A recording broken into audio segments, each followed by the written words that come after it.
We can discover those divine ideals as we come to completion and come to some sense of ending, because we have this continual sense of renewal and this energy that wants to just flow as this presence that we are. So what is changing? We can create that climate of listening to that inner sense of, what would I like to relinquish? What would I like to give up? What would I like to then set the stage up for some recalibration or some realigning with that true love of who we are? What is changing? I can become clear about my core, that deep unto deep, that core value of that divine presence and that power and that deep, deep love. We can become clear at our core about what is changing and then have a better understanding, that which to stand upon. I can have that understanding about what I'm clear about at the very core, at the very heart of hearts. And two, what will actually be different because of the change? As I co-create and I have some sense of renewal and refreshment, I can co-create that climate of listening and be open to discovering some new information.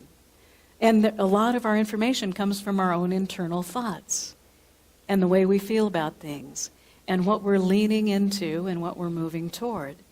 We can become clear on differences. We can look at toward commonalities, we can look at what differences there are, and then we can say what we'll do and then do what we say. Sometimes there's a connect, right? Sometimes there's a disconnect. We can say what we'll do and then do what we say, because that's what that change process is. We're moving towards something. And then number three, what's going to lose what? Sometimes endings are here and we cannot do something new until we let go of what we're currently doing. And even transitions, they come from, that seem to be good and on the uplift and on the upswing. Even transitions, they begin with some losses of some sort. Right? Again, if I have my hands full, what I want to do is make room for that sense of newness and that welcoming place. So letting go of the old way, it is some sense of a loss. We let go of that thing that is old, and we make room for that which is new. So we all respond to transition in different ways. Aren't we all a little different? We're unique. Yeah. So we all respond in different ways. And there's a wonderful parable in Mark chapter 4, and it's verses 3 through 9. And it talks about how we all are people. We all respond differently. And so if we look at this parable, and it's a parable of the sower, and we use this metaphor a lot, that we can change our thinking, change our life, that we can have the seed that we're planting as a metaphor for those words. Again, as we say what we'll do and then do what we say, or place our faith in those words that we speak, those thoughts that we think. So it's a parable of the sower, and so the metaphor is the seed is the word that we plant. And sometimes we throw the seeds out, and sometimes when I walk the bosque, it's a little bit dusty, and it may be fertile soil, and it may be close to the Rio Grande where it gets a lot of nourishment, and it's ready to take root and sprout. But sometimes there's some caliche out there that's really, really not going to accept that seed into the soil. So again, we're creating that climate of listening, that inner sense of listening through our spiritual practices and of meditation and prayerfulness. And oftentimes when we're in affirmative prayer, we're planting those seeds. It's those empowering words and those feelings around those words that are empowering. And sometimes those seeds will be thrown out on the path, and some birds come by. I know I've been seeing some snow geese, and I've been seeing a lot of the sandhill cranes before they head back up north. And sometimes those seeds are eaten by birds. They come along, and I've thrown them out on the path. Didn't dig deep enough. I just threw them out on the path. Didn't cover them with the nurturing soil. Didn't water them. Didn't plant them in the sunlight where, I brought some cactus in the house, to not freeze. And it's like, well, I better put them out in the sunshine this week because it's sunshine. And then sometimes those seeds will be thrown out. So I'm still in the parable here of the sower. Sometimes those seeds will be thrown out amidst thorns. And boy, on that trail, sometimes I'll walk through some thorns. And it says that those seeds get choked out when they try and sprout. I haven't tilled that soil. And then sometimes the soil is so good that then it produces those beautiful buds. It blossoms sometimes 30-fold, 60-fold, 100-fold. It buds. I gave a friend a plant, and she called me the other day and says, it's got more buds, and she's been watering it, and she put it by her windows. And then I have another friend who she says, I love my plants, and they're flourishing in her house. They're just absolutely gorgeous, and she loves them. She just has this outpouring of love, and she has this conversation, and she shares that energy, and boy, they just are flourishing, and they're just so beautiful.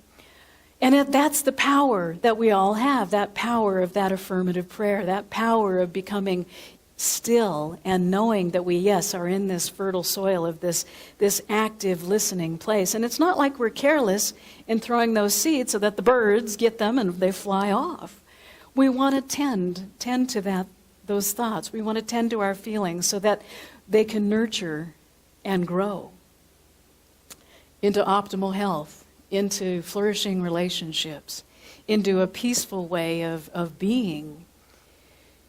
And so there's 3 phases of, in essence, planting and tilling our soil, and knowing that, yes, we're in this constant place of transition.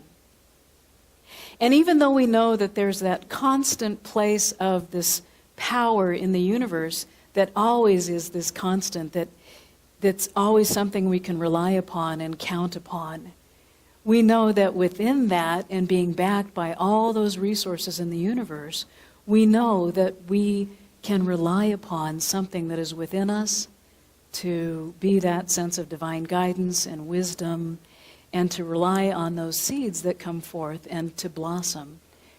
And so what I know is that in that growth, in that spiritual growth, to allow that appreciation and that love of our nature, and then also our nurture. So we have our divine nature, and then we also can nurture that sense of transition, something that we're leaning into or something that we're moving toward. So we have 3 phases that William Bridges talks about. We have some ending, and it could be that there's an ending when winter has come, and things are not ready to blossom yet in the spring. And so there's those seasons, or as Reverend Divine Young says, there's a reason for the season. She's so quotable, and I appreciate your stories so much.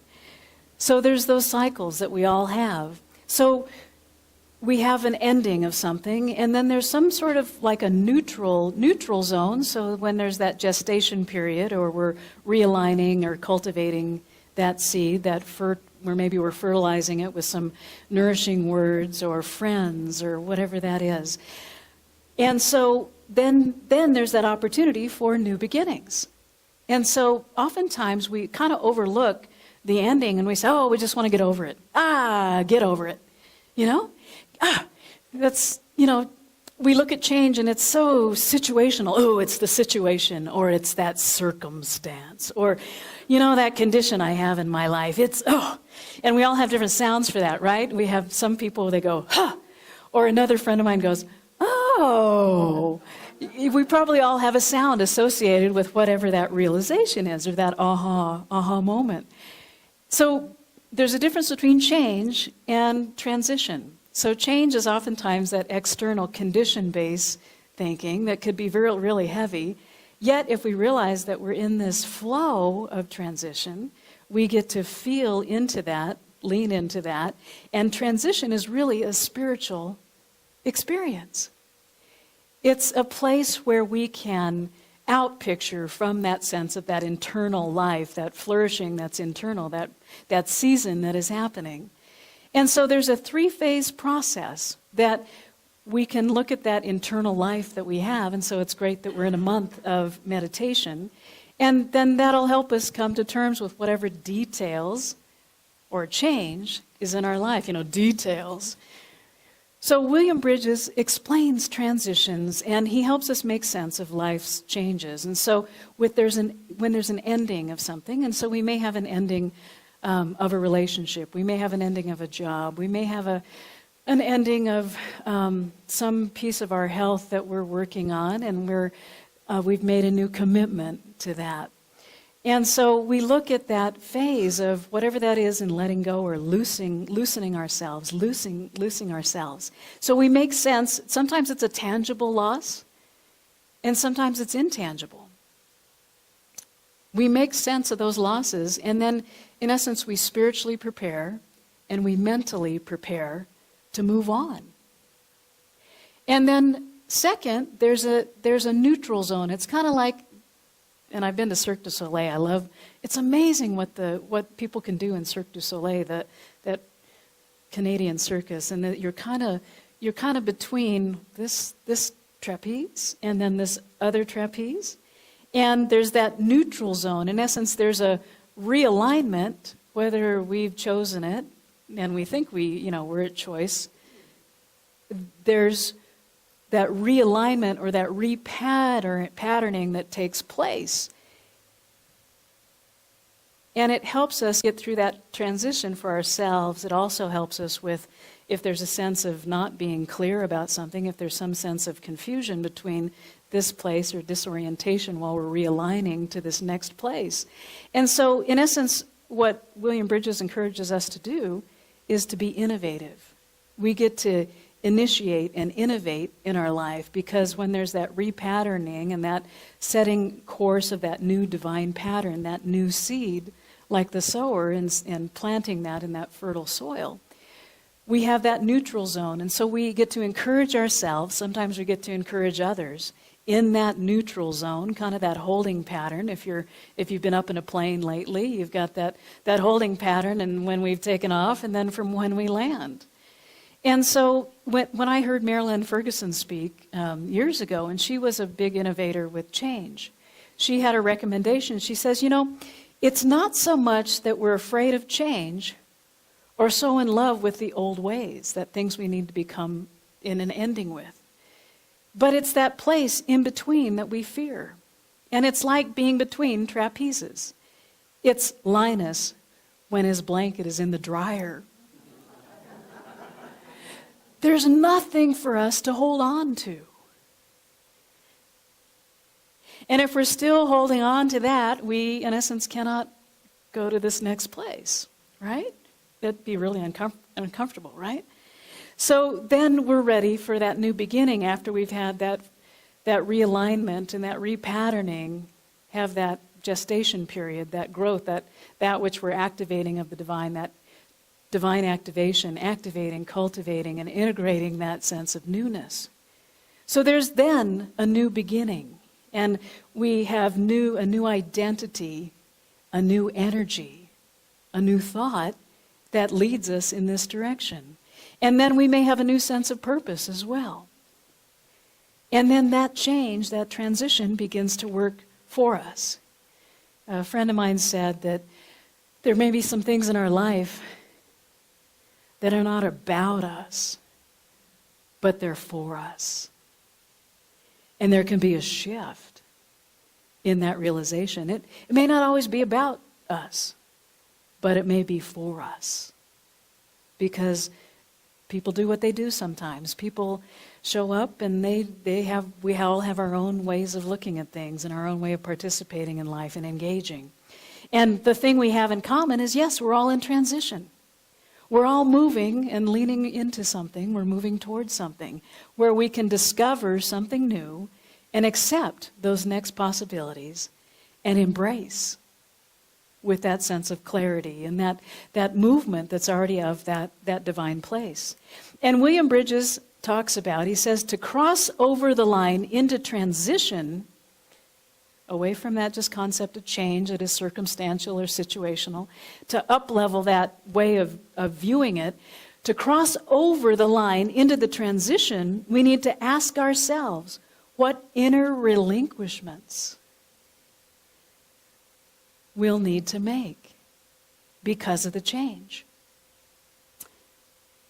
What am I complete with? What needs will I find in other ways to be met? There may be some new ways, new avenues, a new way to take home, a new avenue to travel. And because of the change, what ways are now out of date? One of the main points on transition is that it's not the same as change. And it gives me more peace of mind to think about it in that way, because there's an inner process which we come through change. Now, there's sometimes those things that we don't know that we don't know. I know we've all heard that. Sometimes there's things we don't know that we don't know. It might be over here and I might be looking here. As I called technical support yesterday for our website hosting, it's like, wow, I didn't know that we could have a credit and that we were paying too much.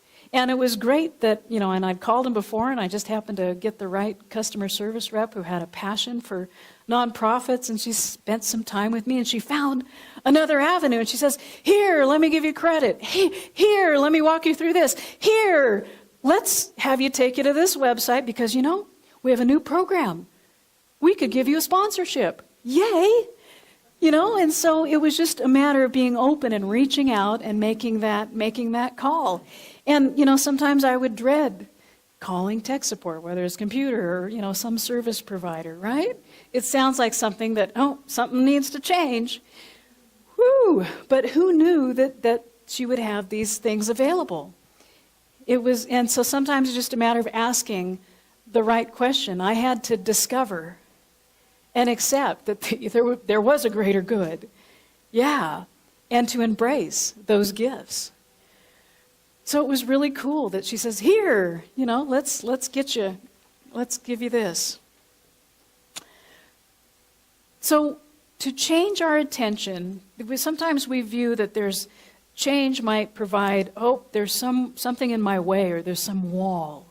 But if I look at transition as that there's a gateway through that wall, there's a gate, there's something that can open, whether it's a window, whether it's a door that I can walk through. Transition gives us a way to walk through a path and to keep on walking, to keep on in that movement. We're moving towards something, we're leaning into something, we're bringing with us that openness and receptivity to those gifts. And so I can ask another question. What is it time for me to let go of and to be complete with? What is it time to let go of so that then I can walk through that door? Because we've been conditioned to live at that level of condition of change. But what we get to do today is to walk through that pathway, walk through that open door, and just know that we're in transition, we're in the movement already. And so I have a friend who said that she was going to change up her house and clear out some of her clutter and clean some stuff so that she could then feel more freedom to move around and also to share her gifts. She decided to take out a bag a day. And I know we're in a season of Lent for some of us who grew up in those traditions, and we can give away whatever that is, one thing a day or one thing a week for the next 40 days or so. We can take out whatever that is and to make room. And so sometimes we've had changes that may appear like a loss of a job, which that means, what might I have to let go of? Well, I might have to let go of a role. I might have to let go of, let's say, a regular income. I might have to let go of a regular colleagues and friends. I might have to let go of a regular place to show up and give energy. I may have to let go of a way to share talents. I may have to let go of whatever that structure, and I may be clinging on to whatever, if there's 4 walls or just maybe 1 wall, I may be clinging on to something. So what we get to do is to lose whatever that identity is, and to know that, yes, there are new identities, new energies, new purposes that are there through that door. And so we can know that it's a path. There's a path that leads to that spiritual growth. Much like that fertile soil, we know that there is that which is nurtured, and it is our divine nature. And then we have that nurturing that goes on, where we discover and accept and embrace that sense of newness and renewal as we realign and as we walk forward on that pathway. We know that those questions I gave earlier, in fact, in what way am I outgrowing the identity that I've been relying on for however many years? What have I been relying on? Or is there, whatever it is that will be losing as far as moving through this completion of ending, which is all important. It's not just something to get over, but it's something to move through. And so such questions really give us a place to start, and it gives us a path to follow. And so sometimes it represents that gate which we can walk through, that wall. Sometimes it represents that pathway which we can follow through on. Sometimes it may, if we think just at the level of change, it may be like a wall. If we think at the level of transition, then we know that there's that life path and we can find it even more enjoyable. And so what I'm saying, it's that path has meaning for us and we can follow through with it, and it takes us somewhere. It takes us somewhere glorious.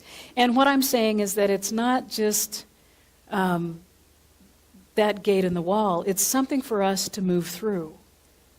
It's something for us, so transition is something for us to move through. That it's not a wall, but we can move through and follow that pathway. So for me, transition represents a pathway. It represents that life path. Transition is that next phase. That next phase, when we're moving from that ending through that neutral zone, through that new beginning. And we're doing this constantly, perhaps in other multiple areas of our life. Yes? Yes. So why not have it be enjoyable? Why not give up whatever that sense of painfulness and holding on, struggling, whatever that is, and make room for us to discover and accept and embrace that newness. So transition represents that path for that next phase. And we get to leap sometimes from that one place, like the trapeze, we get to leap and be in that place where there's true newness and that pure possibility of opening up our lives with new consciousness. And so in partnering with the divine, we know that we're going to fly. As we partner with the divine, we absolutely fly from one place to the next. We become that wider portal for spirit to experience itself in, through, as, and all around us. And we have that expression, so spirit expresses in new and wonderful ways. We just have that confidence and that faith. And that as we come to completion with our past, we allow that space where we can fly. Because we can fly a lot lighter if we've let things be. We can fly a lot lighter as we come to completion with our past. And it gives us that opportunity to step through that gateway, through that doorway, and not have it be a wall. We have to become what we want to bring in that experience. So then we nurture that. We nurture that nature. We have to be what we want to be to bring that into our experience. And that's sometimes where that fertile neutral zone is, where we get to reorient and realign and have the divine realign as us as we're repatterning that new beginning. So otherwise, we're creating out of the same old consciousness, the same old ways, those outmolded, outdated ways. But instead of having outmolded and outdated, let's have new outpicturing. Doesn't that feel a lot lighter? Yeah. And to really pour ourselves into that and know that there's that wide open space in consciousness where we can fly. So there's an ending. There's a letting be in transition. There's that letting be and setting free. And then there's that neutral zone where we're realigning. And then there's the new beginnings. Not just one. You know, it's like you go to 31 flavors. It's not just one. Might as well have many more flavors.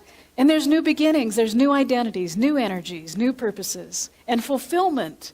And I was talking with Jim about Einstein this morning, and he was talking about something else, but there was this wonderful discovery this week that affirms what Einstein had said about what the theory of relativity is, what's real. And so there we were. Einstein keeps reappearing. You know, he's here with us today. Did you know he was coming today? This is huge. It's huge, like that wide open space we're becoming in our lives.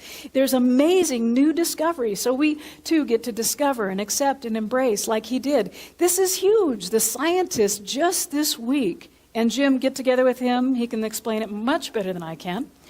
The scientists announced that they detected some gravitational waves that, for the first time, are proving Albert Einstein's theory of relativity.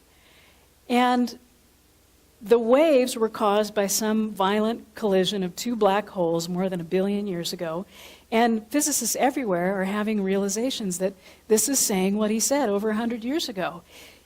There's an explanation, and there's an explanation. Sometimes I don't wake up in the morning and feel like a genius, but get together with Jim. He says, there's so much about the universe that we know nothing about. But because the things we want to study are sometimes too far for current technology to reach out to and explain to us, but the gravitational waves that they discovered, it helps us solve the problem, and whatever those problems are. According to Einstein's 100-year-old theory, when huge objects in the universe collide, their gravity sends waves rippling through space and time. And now that we can detect those waves, now that we're able to discover and accept that theory is real and embrace that theory is real, gravity sends those ripples out through space and time. And now that we can detect those waves, they can tell us information about their source because they were able to see how it happened. And can you just feel the breeze of that echo of that which rings true? Can you just feel the breeze, like opening up a window through that wall or opening up that door through that wall that lets us walk through? You feel the breeze? Yeah? So someone just opened up that new window in the universe and proved that Einstein's theory was true. So we can ask ourselves in our life, right here in this now moment, what am I gravitating toward? What am I moving forward toward in my life? What am I leaning into? What urges are either pushing me from the old ways, or what is pulling me toward that newness? What windows are opening up for us? What is giving me that sense of freedom? Dr. Ernest Holmes, who is the founder of the Science of Mind, which is a guide for spiritual living, says in his new Design for Living, we are all living in a world of continuing change, a world in which thought, thing, and experience are all in a constant state of flux. It is the very nature of the universe that there should be continual change and variation. It'd be really boring if we didn't have variety, right? Like life's a buffet every day. It is a living world, the creation of a living creative intelligence. It's vital and alive. So we can be even more vital and alive as we move through this place, this process of transitioning into that greater yet to be in our goodness and the highest and best, which is unfolding right here and now with a sense of empowerment because we are discovering, we're accepting, we're embracing that sense of newness with a calm confidence and a poise and an assurance that yes, we're on track. Yes, there's that open door. Yes, there's that window which is giving us that fresh air and that breeze. So there's a universal presence that we're living powerfully from, and we're moving toward and we're leaning into. And so we can ask ourselves, what is happening next? What is happening next? So in this now moment, let's go ahead and experience that. What is next? And that sense of curiosity and that flow. So just relaxing into this moment of inner celebration. From this space of wide open spaces. From this sense of empowerment that there is a presence and a power in the universe which is absolutely supporting us. It is the divine source. It is the life force which is ever available. It is everywhere present. It is present in this now moment. It is that which is right here and right now, this thing called life. It is the divine essence which comes with the beautiful kernel of the seed, much like the acorn grows into the oak tree. There is that which is open and receptive of this fertile soil, which is receiving this amazing flourishing and blossoming of this now moment. And so just having a deep and profound breath right here and allowing and accepting this divine discovery, this connection, this beautiful flow, as I know that I am in the flow of this unified field of good, this unified field of being pulled by a vision of life, of love, of this even deeper place of connection and love as I share this unconditional love and light. Knowing that there is this beautiful commonality at the center of each and every cell in my body. Knowing that each and every cell is filled with light and well-being and wellness, vibrant wholeness and radiant good. And as I breathe in the flow, knowing that I'm absolutely provided for and that all needs are met, there is the free-flowing good, there is the abundant life which I am connected with, and I am a giver of, and it is in this flow of reciprocity and generosity and circulation of the good. And what I know is that there is the openness in this portal open wide of beautiful communication which takes place as a peaceful way, and being in this space of compassion and love and gratitude and being fulfilled, and knowing that there is that meaningful place of new identities, new energies, and being on purpose, on course, and realizing that there is this beautiful flow of good. And so I'm grateful and I'm very appreciative knowing that I say thank you very much. Thank you from the depth of my heart of hearts. Thank you, life. And I release this word into that creative soil knowing that yes, it is flourishing already and nourished and nurtured and on its way. And so be it, and so it is.